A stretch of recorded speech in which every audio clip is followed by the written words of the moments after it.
Halo kawan-kawan, kali ini kami akan menjelaskan mengenai problematika birokrasi.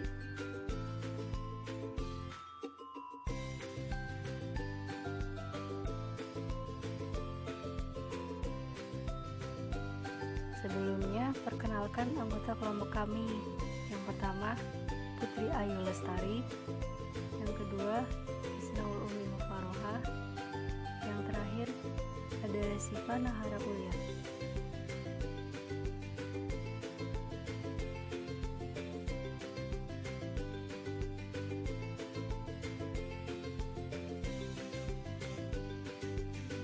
Nah, kawan-kawan semua, sebelumnya apakah kalian sudah tahu apakah itu birokrasi?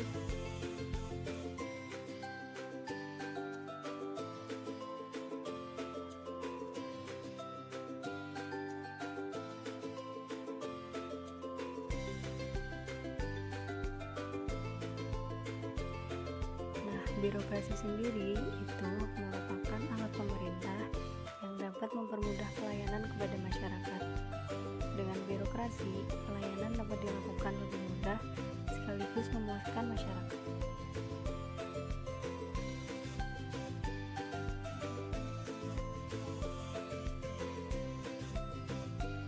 Nah, teman-teman sekalian, lalu bagaimana sih birokrasi di negara kita ini?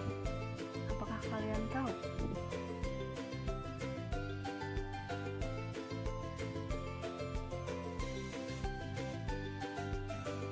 Di Indonesia sendiri, birokrasi masih memiliki banyak problematika. Di antaranya yaitu yang pertama, masih banyaknya pemerintah daerah yang memiliki persentase belanja operasional untuk kebutuhan internal pemerintah yang lebih besar dari belanja publik.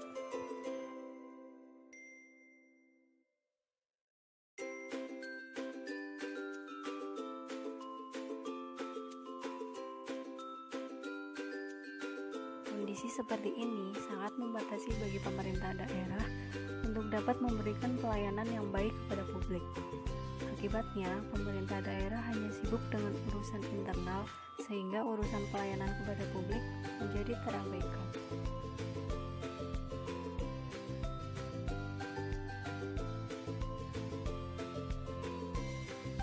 Problematika yang kedua yaitu tingkat korupsi yang cukup tinggi.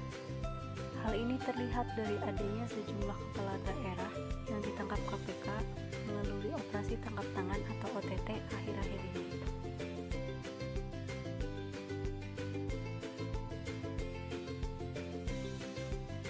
Banyak yang tersangkut kasus penyuapan dengan menjual promosi jabatan, penerimaan fee proyek tertentu, pengesahan RAPBD, dan gratifikasi untuk memperoleh perizinan. Lalu, problematika yang ketiga adalah inefektivitas dan inefisiensi dalam pengelolaan pembangunan. Banyak perencanaan pembangunan dilakukan secara serampangan, copy dan paste dari tahun-tahun sebelumnya, dan tidak fokus pada outcome yang ingin dicapai.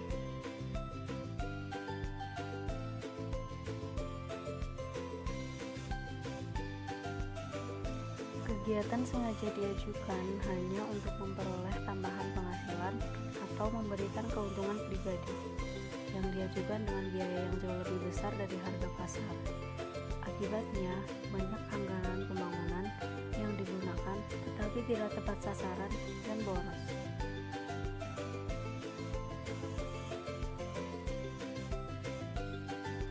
Problematika yang keempat adalah kualitas ASN yang masih belum optimal dalam mendukung kinerja pemerintah.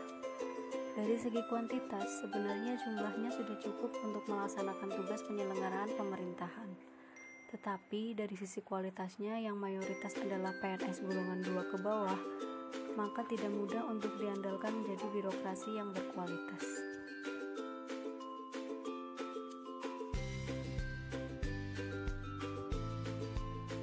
Problematika yang kelima ialah organisasi pemerintah yang cenderung besar baik di pusat maupun di daerah. Hal ini lebih memanfaatkan kemungkinan untuk memperbesar struktur tanpa melihat kebutuhan nyata, ketersediaan sumber daya yang dimiliki, kondisi terkini yang dihadapi, dan cakupan wilayah pelayanan. Problematika yang keenam yaitu kualitas pelayanan publik yang masih belum memenuhi harapan publik. Pelayanan publik di sini bisa dalam bentuk perizinan, pelayanan dasar, ataupun pelayanan jasa yang menjadi tanda kehadiran pemerintah di masyarakat.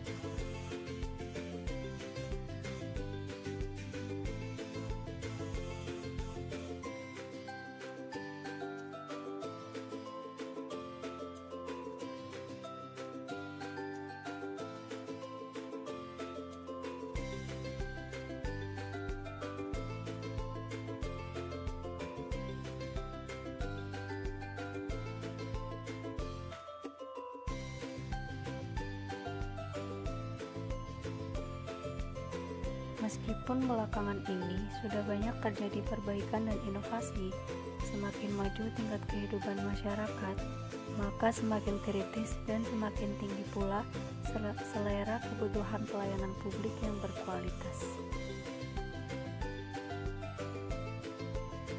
Selain itu, problematika birokrasi yang ketujuh adalah perilaku ASN yang masih belum profesional. Padahal SDM ASN merupakan unsur yang terpenting dalam birokrasi. Masih banyak ASN yang berpikir bukan sebagai pelayan masyarakat, tetapi lebih mengedepankan kekuasaan.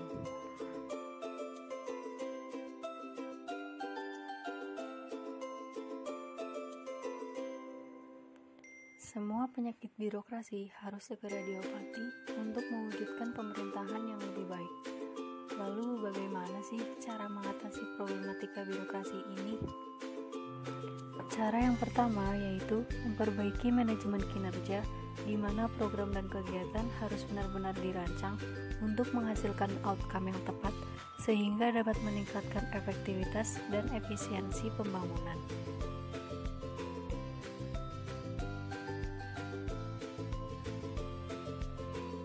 Cara yang kedua yaitu pembangunan unit kerja menuju wilayah bebas dari korupsi atau wilayah birokrasi bersih dan melayani yang disingkat BBK atau WBBM, yang merupakan miniatur pelaksanaan reformasi birokrasi terutama pada unit kerja yang memberikan pelayanan langsung kepada masyarakat.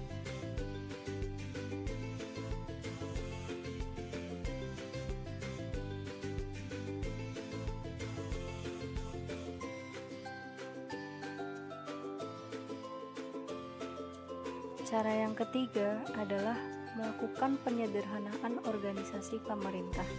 Seperti pada tahun 2014 sampai 2017, yaitu awal pemerintahan Kabinet Kerja, pemerintah telah membubarkan beberapa lembaga non-struktural agar tercipta efektivitas dan efisiensi dalam pemerintahan.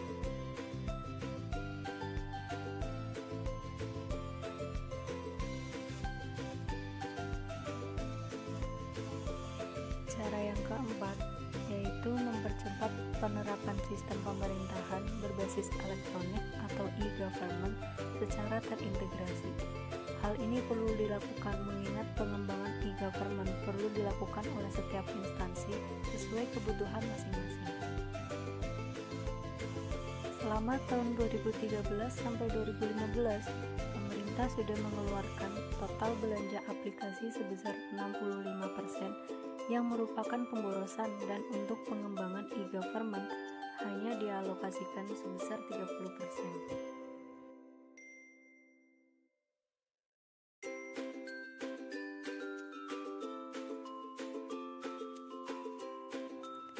Selanjutnya, pemerintah harus meningkatkan kapasitas aparatur sipil negara. Upaya ini dilakukan melalui perbaikan sistem rekrutmen, peningkatan kualitas pendidikan dan pelatihan, dan pengawasan terhadap penerapan sistem di instansi. Selanjutnya adalah mempercepat peningkatan kualitas pelayanan publik.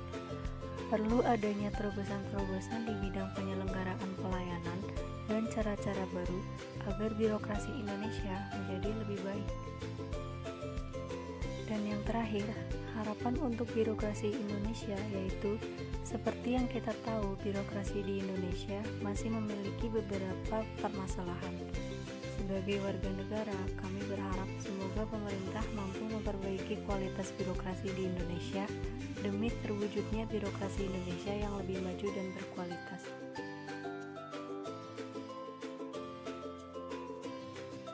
Sekian pembahasan dari kami, semoga bermanfaat ya. Terima kasih kawan-kawan.